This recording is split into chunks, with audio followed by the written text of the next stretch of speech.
बिस्मिल्लाहिर्रहमानिर्रहीम। अस्सलाम वालेकुम नाज़रीन, आप यूट्यूब चैनल देख रहे हैं। मैं इमरान खान हूँ। रोला पड़ गया इमरान खान साहब के बेटों के इंटरव्यू का। दोनों बेटों ने, सलमान ने और कासिम ने इंटरव्यू दिया है और ये इंटरव्यू जो है वो आलमी सतह के ऊपर पजीराई हासिल कर रहा है। इसके क्लिप्स बहुत ज़्यादा वायरल हो रहे हैं सोशल मीडिया के ऊपर। रोला पड़ गया इमरान खान साहब के बेटों का और साबिक एहलिया जमायमा खान का।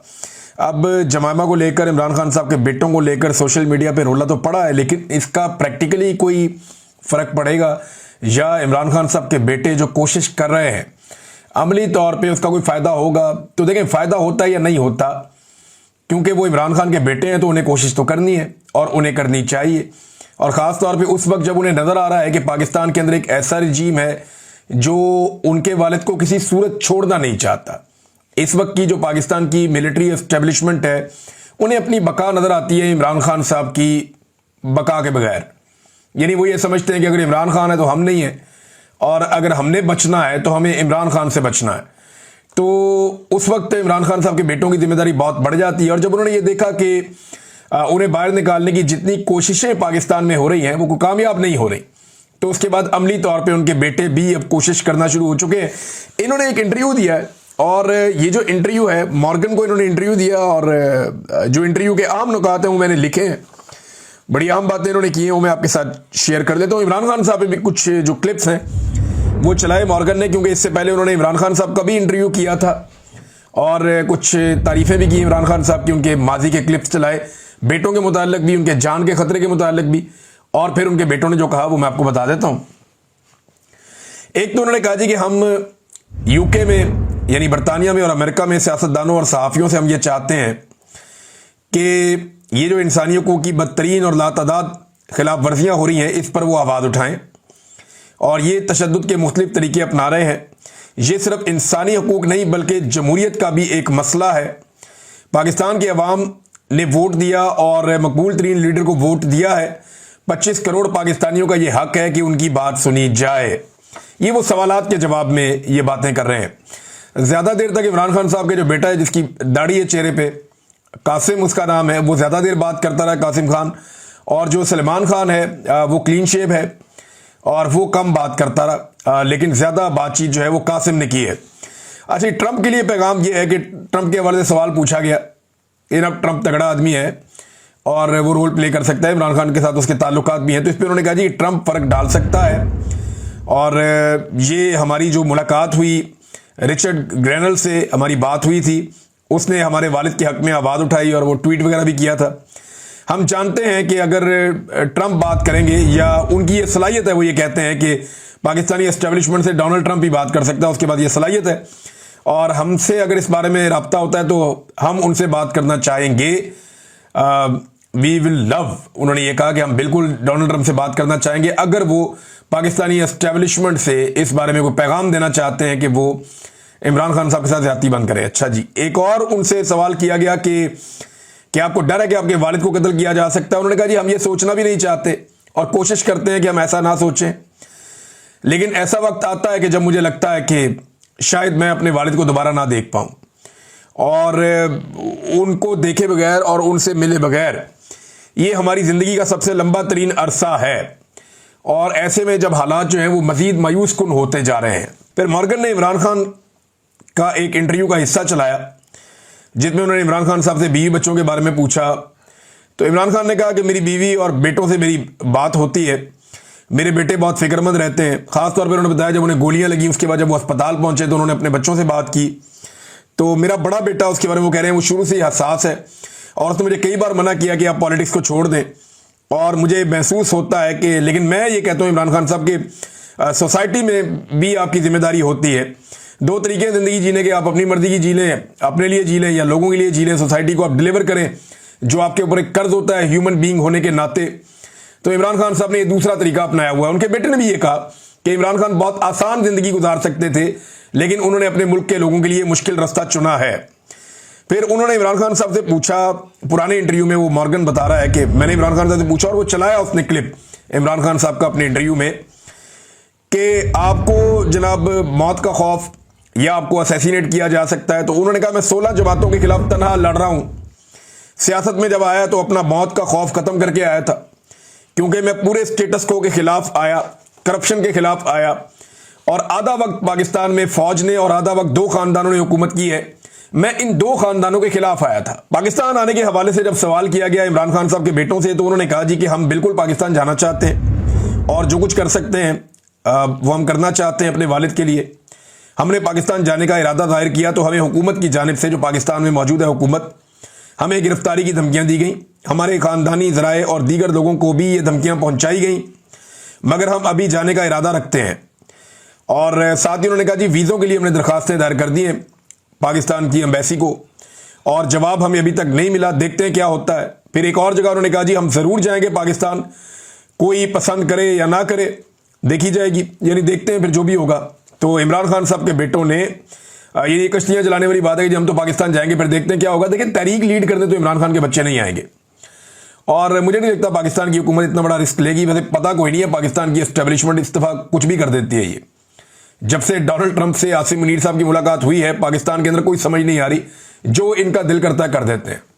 थोक के हिसाब से ये पार्लियामेंटेरियन फारिग करते जा रहे हैं, जनाब दोबारा इलेक्शन करवाएंगे, सारी सीटें पीएमएलएन को देंगे, पूरा कंट्रोल मुल्क के ऊपर कर लेंगे। लेकिन फर्ज करें 350 सीटें, तो सारी की सारी भी अगर ये ले जाएं, 350 के लगभग सीटें हैं कौमी असेंबली की, और 100 सेनेटर है। अगर ये सारी सीटें भी ले जाए पाकिस्तान की मिलिट्री एस्टेब्लिशमेंट, तो क्या ये मुल्क चला लेंगे? क्या एमएनए और सेनेटर से मुल्क चलता है? क्या एमपी वजीर आजम और वजीर आला से मुल्क चलता है? नहीं, मुल्क चलता है अवाम के कॉन्फिडेंस से, और अवाम को बिल्कुल कॉन्फिडेंस नहीं है मौजूदा हुकूमत के अंदर। एड़ी चोटी का जोर लगा दे एस्टेब्लिशमेंट, ये मुल्क नहीं इनसे चलना। ये तब तक नहीं चलना जब तक कि अवाम की मर्जी के फैसले नहीं माने जाते। अवाम की मर्जी से चलाएंगे तो मुल्क चलेगा, जब आप अवाम की मंशा के खिलाफ चलाएंगे तो मुल्क नहीं चलेगा, जब आप मैंडेट का एहतराम नहीं करेंगे तो मुल्क नहीं चलेगा। ये जो खुराफात हैं ये रहेंगी, लोगों में कॉन्फिडेंस ही नहीं है, लोग पाकिस्तान छोड़ छोड़ कर जा रहे हैं। अपने वालिद की जो सख्तियां उनके ऊपर की जा रही हैं उन पर बात करते हुए उन्होंने कहा जी शदीद गर्मी है, बिजली बंद हो जाती है, कभी पंखा बंद हो जाता है, एसी जो है वो उनको नहीं दिया जाता, वजन उनका लगातार कम हो रहा है, और जो आदमी 70s की एज के अंदर है उसके लिए ये अच्छा नहीं है। हत्ता कि उन्हें 3 गोलियां भी लगी हों माजी में, और उनकी सेहत को खतरात हैं, और वहां पे वो कहते हैं जी मुकम्मल एक कंट्रोल है, और बहुत सारे ऐसे तरीके हैं जिनके जरिए से असैसिनेट किया जा सकता है, मारा जा सकता है, मारे जाने का मंसूबा बनाया जा सकता है, तो वहां उनका पूरा कंट्रोल है। तो ये इमरान खान साहब के बेटों ने बाकायदा इस बात के ऊपर इजहार किया और इस खदशे का इजहार किया कि इमरान खान साहब की जान को खतरा है, और मल्टीपल टाइम उन्होंने किया। ये बात इमरान खान साहब के फैमिली के लोग पहले भी कर चुके हैं, और जब बुशरा बीबी बाहर थी तब भी वो ये बात कर चुकी हैं। अच्छा, उन्होंने कहा 3 साल से हम इमरान खान से नहीं मिले, मार्च से हमारी अपने वालिद से बात नहीं हुई। ऐसा लगता है कि इसी जबर के जरिए से उनको तोड़ने की कोशिश हो रही है। रात 2 बजे हमें पैगाम मिलता था कि जी आपके वालिद से बात करवानी है, 9 बजे तक रेडी हो जाएं फौरन, और वरना फिर 2 माह तक आपकी बात नहीं हो सकेगी। और बड़ी उजलत में बात इमरान खान साहब से करवाई जाती थी। फिर इन्होंने कहा जी कि एक करप्शन के बारे में सवाल किया एंकर ने, और उसने पूछा कि जनाब आपके वालिद के ऊपर करप्शन के इल्जाम हैं, उन पे आप क्या जवाब देंगे? तो वो सादा जवाब दिया उनके बेटे ने, जो सलमान उनका बेटा, उसने जवाब दिया। उसने कहा जी कि जो भी इन्हें जानते हैं वो ये जानते हैं कि वो करप्ट नहीं है। अगर वो ऐसे होते या करप्ट होते तो जो एस्टेब्लिश्ड जमातें हैं उनमें उनको शमूलियत की दावत दी गई थी, मगर उन्होंने 30 साल पहले अपनी जमात बनाई। हत्ता कि जो लोग उन पर इल्जाम लगाते हैं, जो लोग एस्टेब्लिशमेंट में हैं और वो उन पर इल्जाम लगाते हैं, वो भी ये बात अच्छी तरह जानते हैं कि इमरान खान एक करप्ट इंसान नहीं है। Field marshal general Asim Munir के लिए भी इमरान खान के बेटों ने एक पैगाम दिया, और ये पैगाम भी इमरान खान के बेटे सलमान ने दिया है। ज्यादा देर तक कासिम ने बातचीत की है, और ज्यादा बातचीत भी, यानी कासिम का मुझे ऐसा लग रहा है कि ज्यादा बोलने में या चीजों को फेस करने में एक्सपीरियंस है, लेकिन सलमान की कुछ चीजें बड़ी इंपॉर्टेंट है इमरान खान के बेटे की। जनरल आसिम मुनीर के हवाले से जो पैगाम है वो बात उसी ने लिखी। उसने कहा जी रिस्पेक्ट डेमोक्रेसी, यानी उनके लिए मशवरा ये है, या उनको जो वो कहना चाहता था पैगाम, कि रिस्पेक्ट डेमोक्रेसी, आप जमहूरियत की इज्जत करें। Respect the will of the Pakistani people, Pakistani लोगों की राय का एहतराम करें। Respect the rule of law, कानून की हुक्मरानी की इज्जत करें। And give him fair trial, और मेरे वालिद को फेयर ट्रायल का हक दिया जाए, यानी उनके साथ नाइंसाफी बंद की जाए और उनके साथ इंसाफ किया जाए। ये जनाब इमरान खान साहब के बेटों का इंटरव्यू है, उसके बाद रोला पड़ा हुआ है हर तरफ, और पाकिस्तान तहरीक इंसाफ पे लगातार छापों पे छापे मारे जा रहे हैं, लगातार छापे चल रहे हैं। वो नईम हैदर पंजूथा टीवी चैनल पे बैठे हुए हैं और साथ दिखा रहे हैं, जनाब ये देखें मेरे घर पे छापे पड़ रहे हैं, और बता रहे हैं कि जनाब ये छापे पड़ रहे हैं, पुलिस जा रही है, देखें क्या हो रहा है मेरे घर पे, चादर और चार दीवारी का तकद्दुस पमाल हो रहा है। थोड़ी देर के बाद पुलिस दोबारा जाती है छापे मारने और सारे डीवीआर और कैमरे को में तोड़ के उतार के ले जाती है कि जनाब ये तो दिखा देते हैं दुनिया को कि छापे पड़ रहे हैं, लिहाजा ये उतार के ले जाओ, और वार्निंग भी दी जाती है, धमकियां भी दी जाती है। तो पाकिस्तान तहरीक इंसाफ पे खासतौर पर पंजाब में चादर और चार दीवारी का तकद्दुस पामाल हो रहा है, और इससे कोई फर्क पड़ता है क्या? इससे कोई फर्क नहीं पड़ता। कितने लोग गिरफ्तार कर देंगे? 5,000, 2,000, 10,000, 20,000। मैक्सिमम लोग जो अब तक गिरफ्तार किए गए हैं वो एक टाइम में को 10 से 12,000 लोग गिरफ्तार किए गए। इससे ज्यादा कैपेसिटी नहीं है हुकूमत की। सिर्फ पंजाब जो है ना वो 10-12 करोड़ का सूबा है, पाकिस्तान की आबादी 25 करोड़ से ज्यादा की है। अगर वाकई पाकिस्तान के लोगों ने यह फैसला कर लिया, जैसे पाकिस्तान के लोग 2-3 मरतबा फैसला कर चुके हैं। एक मरतबा पाकिस्तान के लोगों ने फैसला किया जिस दिन इमरान खान साहब की हुकूमत गिराई गई, तो 10 अप्रैल 2022 की रात को सारा पाकिस्तान बाहर सड़कों पे आ गया और गेम पलट गया। उस दिन एस्टेब्लिशमेंट को होश आई कि ये हमने क्या कर दिया, लेकिन तब तक चिड़ियां खेत चुग चुकी थी। लिहाजा उसके बाद उनके पास कोई ऑप्शन नहीं था सिवाय इमरान खान से लड़ने का, और इमरान खान साहब ने फिर आस्तीनें चढ़ा ली और एस्टेब्लिशमेंट से लड़ पड़े। अब मामला यह है कि लोग जैसे उस दिन निकले, जैसे इमरान खान के साथ निकलते रहे, जैसे लोगों ने 8 फरवरी 2024 को अपना फैसला सुनाया निकल के, अगर ऐसे ही लोग 5 अगस्त 2025 को निकल आए, 2 दिन बाकी हैं, तीसरे दिन 5 अगस्त है, अगर लोग निकल आए तो फिर डायनामिक्स चेंज हो जाए, सूरत हाल ही बदल जाएगी, सारा का सारा सिनेरियो चेंज हो जाएगा। यानी कुछ ऐसा नया हम देख सकते हैं कि जिसकी एस्टेब्लिशमेंट तवक्को नहीं कर रही। लेकिन अगर लोग निकल आए तो ये तो जो है ना, ये बहुत इंपॉर्टेंट है। और लोगों का, पाकिस्तान के लोगों का मूड कोई पता नहीं होता, ये किसी वक्त भी ट्रिगर करते हैं, एकदम निकल आते हैं। और अगर पाकिस्तानी एकदम निकल आते हैं, पूरे पाकिस्तान में निकल आते हैं, हर तरफ फैल जाते हैं, और आपको पाकिस्तानी अपने अपने गली मोहल्लों में जगह जगह निकले हुए नजर आते हैं। वैसे पाकिस्तान तहरीक इंसाफ ने जो एक यूनिफाइड एफर्ट होती है ना, वो की तो है, लेकिन वो चीजें भी नजर नहीं आ रही। जैसे माजी में बहुत सारा सोशल मीडिया के ऊपर कंटेंट और दीगर चीजें आती थी, अभी वो मोमेंटम हो सकता है 1-2 दिन है अभी इसके अंदर बन जाए, लेकिन अंदर क्या पक रहा है या लोगों के अंदर क्या लावा पक रहा है, ये तो बहुत सारे लोग, ये मोहम्मद जुबैर कह रहे थे कि लोगों के अंदर लावा पक रहा है। ये आप जो भी करते जा रहे हैं, जमा होता जा रहा है। जब ये लावा फटेगा तो आपके लिए मुसीबत बन जाएगी। ये सब लोग, जितने समझदार लोग हैं वो सारे बता रहे हैं, लेकिन मान के नहीं दे रहा कोई। तो देखते हैं कि 5 अगस्त को पाकिस्तानी अपने घरों से बाहर निकलकर आवाज उठाते हैं, तो फिर तो गिरफ्तारियां भूल जाएं आप, फिर गिरफ्तारी कहां से हो सकती है। नाज़रीन, जो कुल जमाती कॉन्फ्रेंस की एक मीटिंग हुई है, 2 दिन तक ये मीटिंग चली, उसका मुकम्मल एलामिया आ गया है। उसमें कोई 17-18 पॉइंट्स हैं जो मैं आपके सामने अब रखने वाला हूं, बिल्कुल वन गो में। मैं आपको बताता हूं अपोजिशन किन चीजों में काम कर रही है मौजूदा हुकूमत के खिलाफ। नंबर 1, उन्होंने कहा जी कॉन्फ्रेंस रोकने की जो कोशिश की गई उसकी हम मजम्मत करते हैं। नंबर 2, मईशत तबाह कर दी, किसान तबाह कर दिया, मेहनत कश तबाह कर दिया, तनख्वाहदार इदारों की जो अफराद है उनकी मुकम्मल तबाही फेर दी है हुकूमत ने। नंबर 3, इमरान खान और बुशरा बीबी को नाहक कैद में रखा गया है और उनकी रिहाई का मुतालबा किया गया। नंबर 4, जो हाइब्रिड निजाम इस वक्त चल रहा है उसमें अपोजिशन का मुकम्मल खात्मा किया जा रहा है। नंबर 5, नए मिसाके जमहूरियत की पाकिस्तान में जरूरत है, जिसमें सारे सियासी स्टेक होल्डर बैठे और पाकिस्तान को ट्रैक के ऊपर लेकर आए। नंबर 6, इंसानी हकूक की जो पामालियां हो रही हैं पाकिस्तान में, जो पार्लियामेंट और जमहूरियत बेमानी हो चुके हैं, यह नुक्ता है। अगला नुक्ता यह है कि जी 1973 के आइन को बहाल किया जाए मुकम्मल तौर पर। अगला नुक्ता कानून की हुक्मरानी का है। फिर अदलिया की आजादी, खुद मुख्तार इलेक्शन कमीशन और मुनसिफाना इलेक्शन। बलोचिस्तान की खराब सूरत हाल है। उसके बाद अगला नुक्ता खैबर पख्तूनख्वा की सूरत हाल और कबायली इलाकों की मौजूदा सूरत हाल और ऑपरेशन। फिर ट्रुथ एंड रिकंसिलिएशन कमीशन का क्याम किया जाए पाकिस्तान में, ताकि जिसने जो किया सामने आ जाए। वैसे ये जब भी होगा ना तो सबसे ज्यादा गुनाह मिलिट्री एस्टेब्लिशमेंट के निकलेंगे पाकिस्तान में, उनसे ज्यादा गुनाह, क्योंकि डिक्टेटरों ने तबाह किया है इस मुल्क को। फिर पानी की तकसीम का मामला है, वो भी इसमें उठाया गया, बड़ा इंपॉर्टेंट इशू है। इंतकामी कार्रवाइयों का तदारुक किया जाए जो की जा रही है लोगों के साथ। मीडिया की आजादी का एक नुक्ता इसमें उठाया गया। बैन अल-अक़वामी ताल्लुकात के हवाले से भी एक नुक्ता उठाया गया कि जिस तरीके से पाकिस्तान नीचे से नीचे ही चला जा रहा है, यानी पाकिस्तान को शायद परवाह नहीं है इस बात की, या समझ ही नहीं आ रही कि पाकिस्तान किस तरह डील कर रहा है। मैं आपके सामने भी रखूंगा, आप हैरान हो जाएंगे। खवातीन के हकूक पर भी बात हुई है।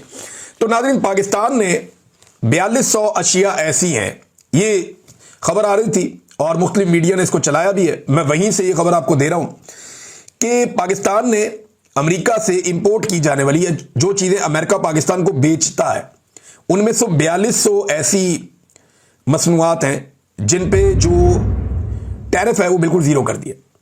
यानी अमेरिका से आने वाली 4200 ऐसी मसनूआत हैं जिन पे पाकिस्तान ने टैरिफ जीरो कर दिया।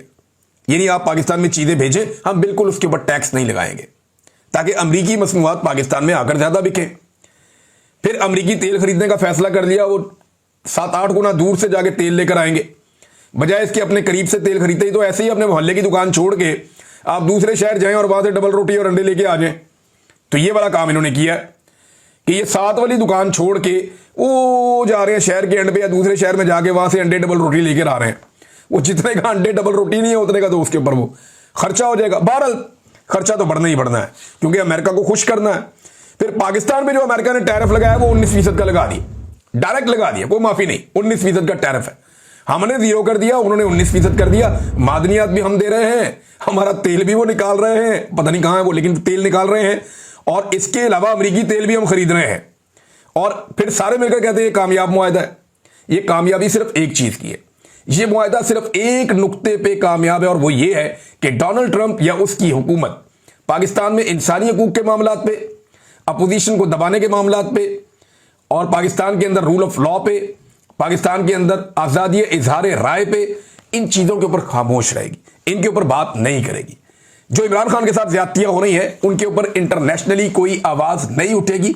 बस यही एक पाकिस्तान की मिलिट्री एस्टेब्लिशमेंट और मौजूदा रिजीम के सारे स्टेक होल्डर्स की एक ये कामयाबी है। पाकिस्तान के लिए इसमें क्या है, नजर ही कुछ नहीं आ रहा पाकिस्तान के लिए इसमें कुछ। यानी इसके अंदर क्या है, 4200 अमरीकी मसनूआत पे हमने दरामदात पे टैरिफ जीरो कर दिया है, जो हम मंगा रहे हैं उस पर टैरिफ हमने जीरो कर दिया। अमेरिका को फायदा ही फायदा और पाकिस्तान का 19%।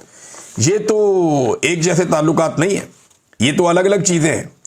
और नाज़रीन एक और खबर मैं आपके सामने रखता हूं कि एक ट्वीट में देख रहा था मरियम नवाज का, एक जगह को मजमा लगा हुआ था और वो एक बंदा इंटरव्यूज कर रहा था कुछ नून लीग के लोगों को इकट्ठा करके, तो वो नून लीग की तारीफें कर रहे थे कि जनाब यहां सारे नून लीगी हैं, मरियम ने ये कर दिया तो वो कर दिया, थे हंज करता थे हुंज करता। देखें जो हुकूमत ही जाली है वो जो मर्जी करे, उसके क्रेडिट पे कुछ भी नहीं आ सकता कि हुकूमत ही जाली है। भाई अगर आपको लाकर जबरदस्ती बिठा दिया गया और बैठ के आपसे कोई अच्छा काम ले लिया गया तो इसका मतलब ये तो नहीं है कि आपकी हुकूमत लेजिटिमेट हो जाएगी।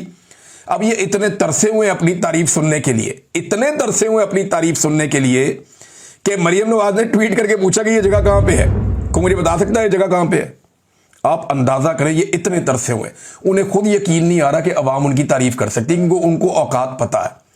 और अगर उन्हें थोड़ा सा भी यकीन होता तो इमरान खान को छोड़ते। चले इमरान खान को नहीं छोड़ते, कम से कम यास्मीन राशिद साहबा को तो छोड़ते।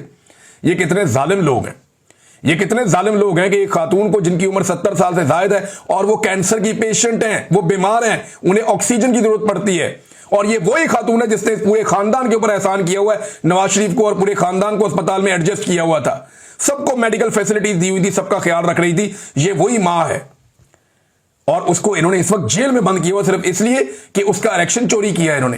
ये उसका सामना नहीं कर सकते, उसके सामने आने से डरते हैं, लिहाजा उस औरत को सामना करने से बजाय ये उसको जेल के अंदर डाले हुए हैं और उसकी जिंदगी से खेल रहे हैं। कैसे बेशर्म लोग हैं।